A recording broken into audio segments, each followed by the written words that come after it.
The trips of the share market channel में आप सबका स्वागत है। मैं भवनेश अग्रवाल, नमस्कार। मैं कल वीडियो जारी नहीं कर पाया था, अन्य कार्य में व्यस्तता के कारण। अभी मैं जयपुर लौटा हूँ आज, और ठीक है, शेयर बाज़ार का इंडस्ट्री से नज़र तो मेरी 24 घंटे रहती है।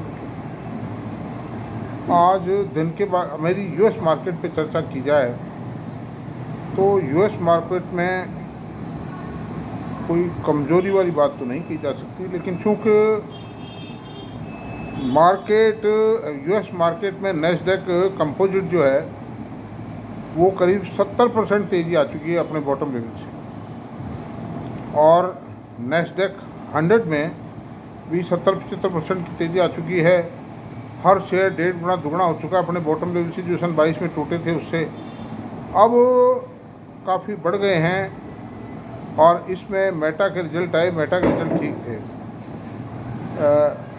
और जो भी रिजल्ट आते हैं, जो भी होता है, अब उसमें होता क्या है कि एक ऐसे जंक्शन पर नैस्डैक के मार्केट पहुंच चुके हैं कि उन मार्केट्स में अब एकाएक बढ़त की गुंजाइश कम है, और उसके कारण गिरा देते हैं हमको। ऑपरेटर्स का एक ही कायदा है, कोई ये कहे कि साहब अमेरिका के बाज़ार में ऑपरेटर नहीं है, ऑपरेटर बिना कोई शेयर चल ही नहीं सकता, मूवमेंट ही नहीं आएगा। इसलिए देखिए, उनको अब गिरा देते हैं ऑपरेटर्स, फिर चढ़ा देंगे, बस इसी में कमाएंगे। उनको कमाना है, खर्चे हैं ना उनके ऑफिस हैं बहुत बड़ा इस्टेब्लिशमेंट है, उनकी तनख्वाहें देनी है, सब कुछ करना है उनको, तो इसलिए कमाएं। इसलिए उनमें कोई, आप ये मत मानिए कि कोई शेयर मेटा 15% गिर गया तो मेटा कंपनी ख़त्म हो जाएगी, कुछ नहीं होगी। मेटा 10 दिन बाद वापस तैयार पाएगी, वहीं पर उसी रेट पर तैयार मिलेगी आपको, देखना। इसलिए कोई घबराने की बात नहीं है। रहा सवाल इंडियन मार्केट का, इंडियन मार्केट आज खुले ग्रीन में, फिर टूटे, हल्के से रेड में आए, फिर ताज़ा हो, और अच्छी साउंड पोजीशन के साथ बंद हुई। और कुछ शेयरों में ज़बरदस्त उछाल आता है, कुछ थोड़े बहुत रेड में आ जाते हैं। मिक्स मार्केट चलता रहता है, कोई ख़ास बात नहीं है। कोटक महिंद्रा बैंक में 194 रुपये टूट गए हैं, क्योंकि आरबीआई ने कुछ रेस्ट्रिक्शन लगा दिए हैं। चलता रहता है, ये भी कोई ख़ास बात नहीं, कोई विशेष बात नहीं है।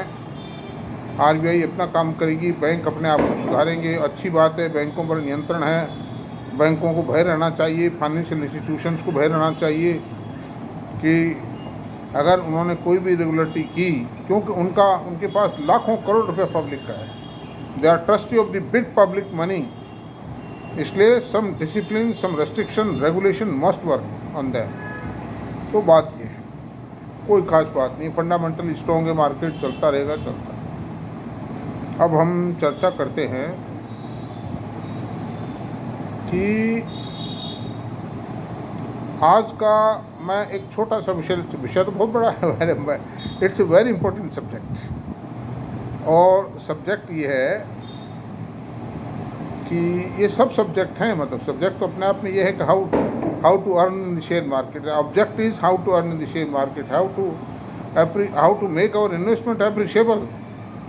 लेकिन आज का सब्जेक्ट, आज जिस विषय पर चर्चा करते हैं, जिस बिंदु पर चर्चा करनी है, वो बिंदु है how to find out a multi bagger share.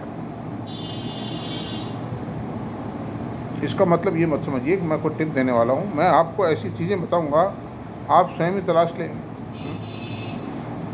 आप स्वयं तलाश लेंगे, और इंडिविजुअल कंपनी के हिसाब से देखेंगे। आज अभी तक मैंने सेक्टर की चर्चा की, मैनेजमेंट की चर्चा की, डाइवर्सिफाइड पोर्टफोलियो कंपनीज की चर्चा की, प्रोफेशनल मैनेजमेंट्स की चर्चा की, और कई बातें करी हैं।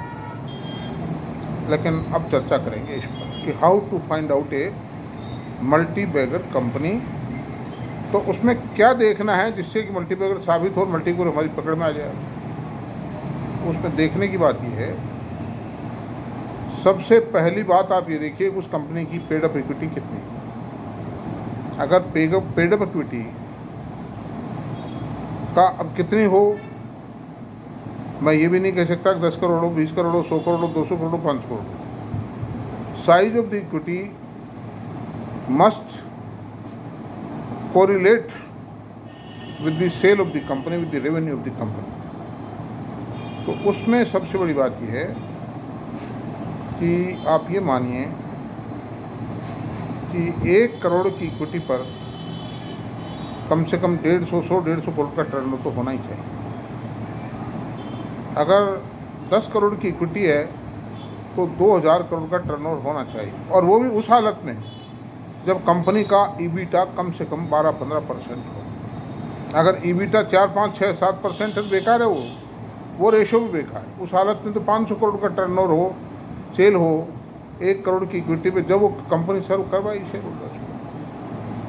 तो मोटी बात ये है, there should be a smaller equity base, there should be an EBITDA margin of at least 12%। तो अपन इसको यूँ बंटवारा कर लेते हैं कि मैन्युफैक्चरिंग सेक्टर में तो 12-13% का मार्जिन कम से कम होना चाहिए, ईबिटा मार्जिन,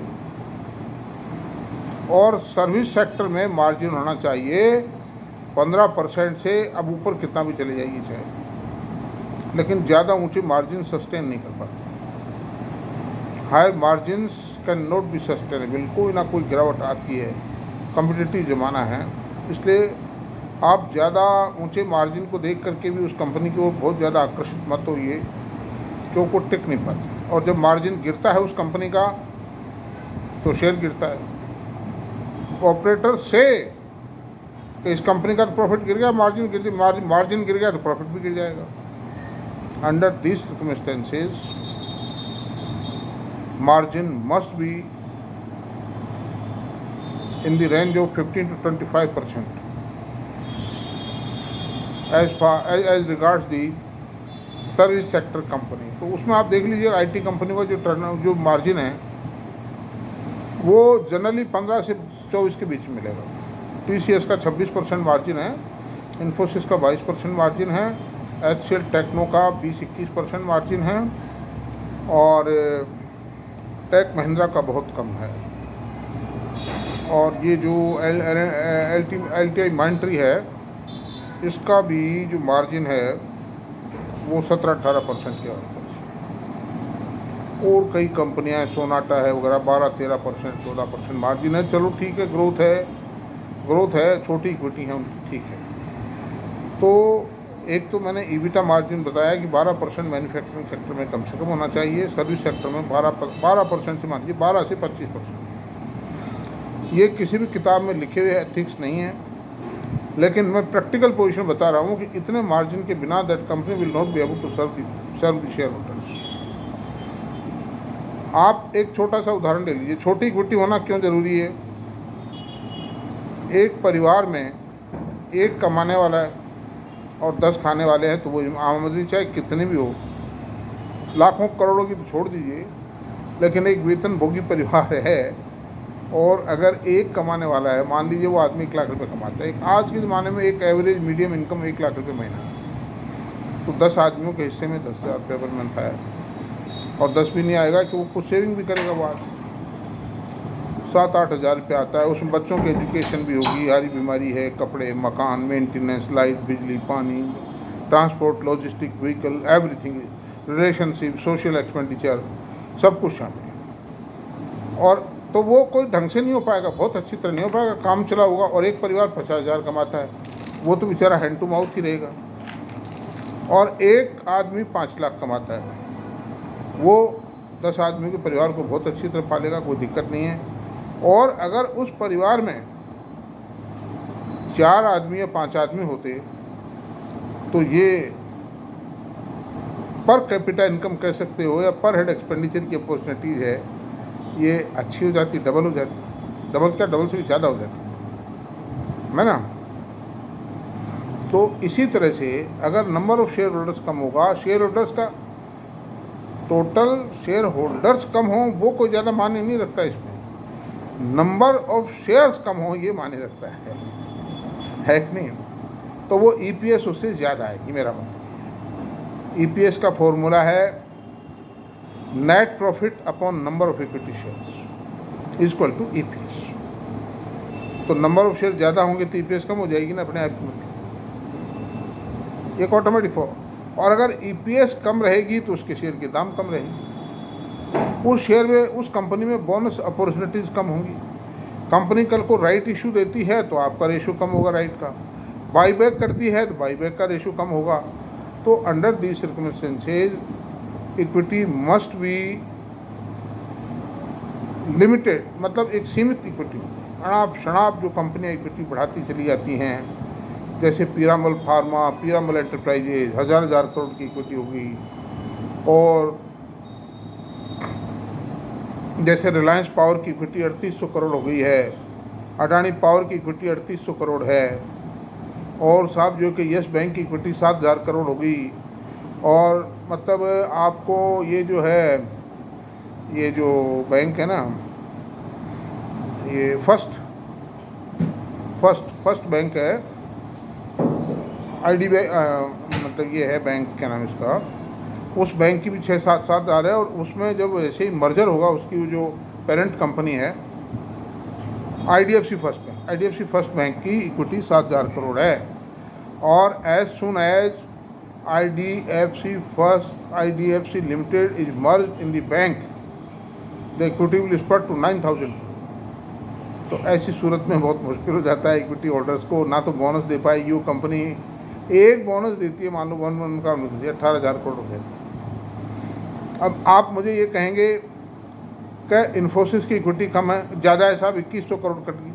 अरे भाई, बोनस बिजनेस भी तो 1,60,000 करोड़ का है, size of the bonus is very high, और उसने तो बोनस दे के आई है, तो उस पर डिविडेंड भी फर्स्ट क्लास देते हैं वो। तो साइज ऑफ द बोनस ज़्यादा है, मार्जिन ज़्यादा है कंपनी के, ग्रोथ रेट ज़्यादा है, अभी नहीं है, पहले थी, अब आ जाएगी थोड़ी बहुत टाइम में, कोई बात नहीं, मैं रिकमेंड नहीं कर रहा हूँ, but I am giving example. TCS की जो इक्विटी है वो केवल मात्र 376 करोड़ है आज।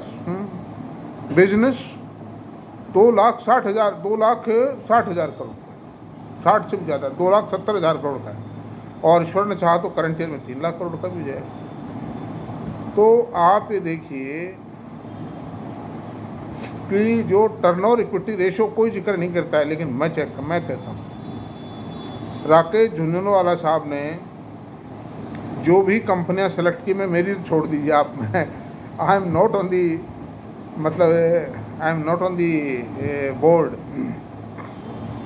राकेश झुंझुनवाला साहब हैं, फिर आपके केडिया जी हैं, फिर आपके और भी जो 5 स्टार इन्वेस्टर्स हैं, ये ले दे के जो पहली चीज़ देखते हैं स्मॉल इक्विटी बेचेगी। जैसे ION एक्सचेंज का शेयर लिया उन्होंने, उसकी इक्विटी 8 करोड़ ही थी और ग्रोथ भी थी उसमें।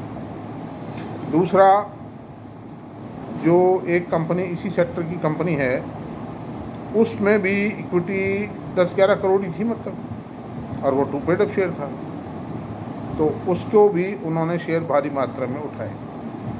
जुबिलेंट लाइफ साइंस की केवल मात्र 12-13 करोड़ की इक्विटी थी, टर्नओवर था 16,000 करोड़, उन्होंने उस कंपनी के भी भारी मात्रा में शेयर उठाए।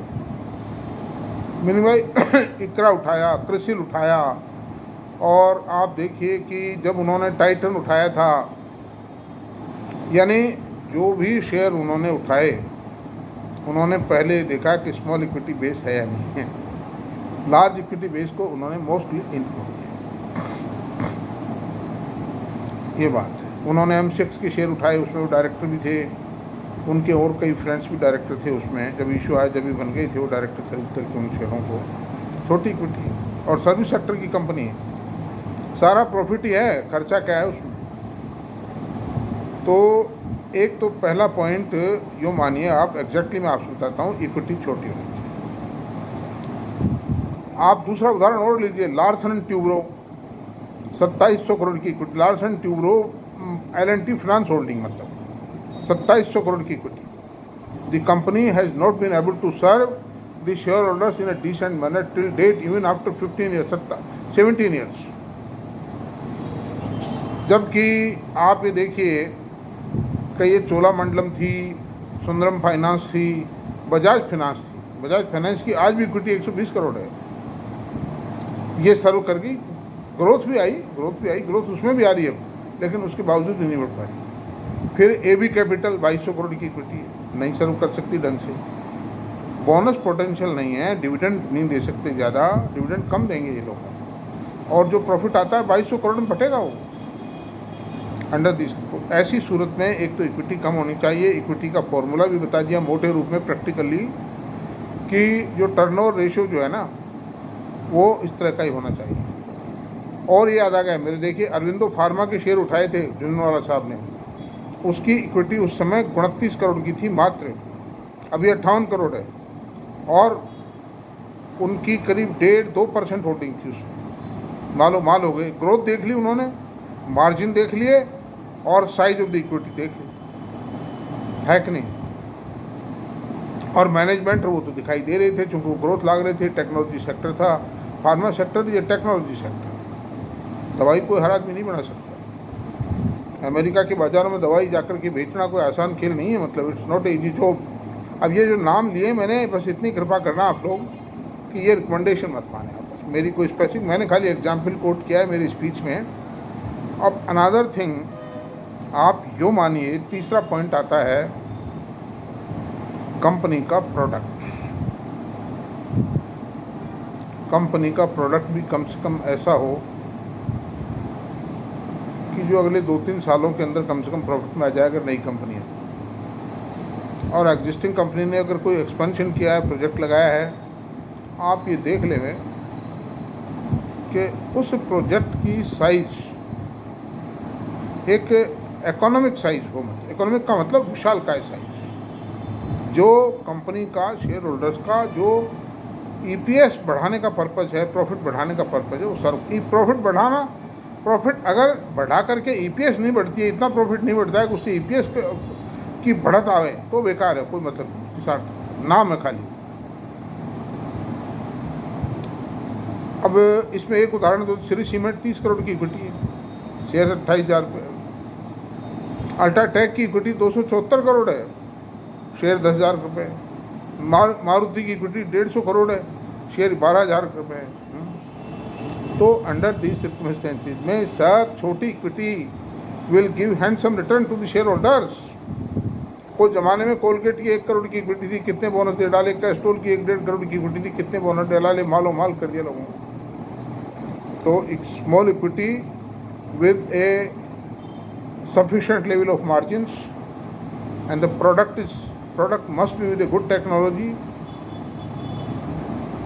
कंपनी के डेट कितने हों, debt must be on a reasonable, पहली बात तो डेट कम हो, बहुत कम होना चाहिए, कम हो और वो रीजनेबल लेवल पर।